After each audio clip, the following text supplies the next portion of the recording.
সুরঙ্গ মাসুদের চরিত্রটা তাণ্ডবে যেভাবে আছে সেটা আমার কাছে মনে হয়েছে this is one kind of cameo. কারণ একসময় যখন আমি নাটক করতাম তখন আমাকে বলা হতো যে অপূর্ব আর আপনার নিয়ে একটা নাটক করি। সো আপনারা যে প্রসেসের কথাটা বলতেছেন এটা রং। অভিনেতাদের কাছে সবার আগে গল্প, ইন্ডাস্ট্রির স্বার্থ, আমাদের ব্যক্তি স্বার্থ আগে ঠিক করতে হবে যে আমি কি বেড়ে উঠছি কিনা। কারণ আমরা মুখে বলবো ইন্ডাস্ট্রির স্বার্থ এবং তারপর আমি চিন্তা করবো আমার ব্যক্তি স্বার্থ, তাহলে তো এটা তো ডাবল স্ট্যান্ডার্ড গিরি। সো আপনারা ইন্ডাস্ট্রির অংশ, আপনাদের স্বার্থ চিন্তাও করবেন যেমন, ইন্ডাস্ট্রির স্বার্থ তেমন চিন্তা করবেন। তো সেই জায়গার থেকে আমার কাছে মনে হয় যে কোলাবোরেশন ওয়ার্ক, যেটা দুজন মানুষ একসাথে কাজ করবে, সেই আন্ডারস্ট্যান্ডিংয়ে আসা উচিত, সেটার এক্সক্লুসিভিটি থাকা উচিত। মুখে মুখে বলে দিলাম যে এটা একটা ক্যামিও, স্পেশাল অ্যাপিয়ারেন্স বাংলাদেশে হয় না। সো আমার যেমন সুরঙ্গ মাসুদের চরিত্রটা তাণ্ডবে যেভাবে আছে সেটা আমার কাছে মনে হয়েছে this is one kind of cameo.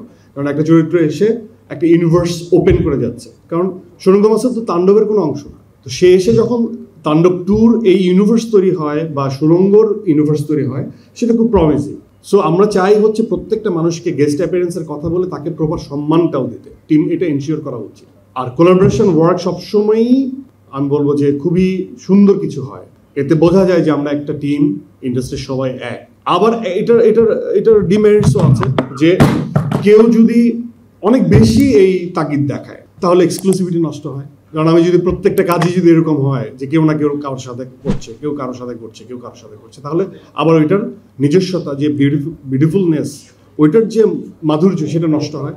তখন মানুষ আবার বোর ফিল করবে যে একই জিনিস আর কতবার দেখবে। সো আমার মনে হয় যে প্রত্যেকটা জিনিসেরই প্রপার সময়ে প্রপার জায়গায় এন্ডোর্স করা উচিত।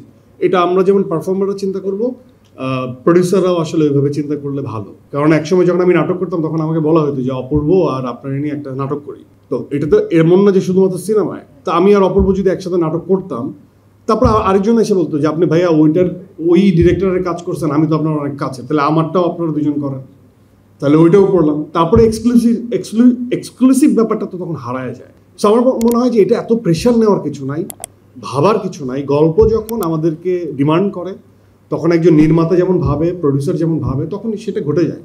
সো আপনারা যে প্রসেসের কথাটা বলতেছেন এটা রং। প্রত্যেকটা পারফর্মার গল্পে তার চরিত্র বুঝে তারপর কাজ করতে আসে। হ্যাঁ, তখন যদি সেতু ভাইয়ের সাথে আমার দেখা হয়ে যায়, তখন আমি তার যদি পূর্ব পরিচয়, আমার সাথে যদি আন্ডারস্ট্যান্ডিং ভালো থাকে, তখন মজা করে চরিত্রটা করা যায় বা সিকোয়েন্সটা করা যায়। সো আমার কাছে মনে হয় যে এটাই রিলেভেন্ট যে চরিত্র নিয়ে ডিরেক্টর পারফর্মারদের সাথে আগে কথা বলেন, সেখানে কে আছেন বলে কথা বলেন না। সেই চরিত্রের পছন্দ যখন অ্যাক্টরদের হয় বা অ্যাক্ট্রেসদের হয়, তখন সে নিজেকে সেই কাজের সাথে সম্পৃক্ত করে।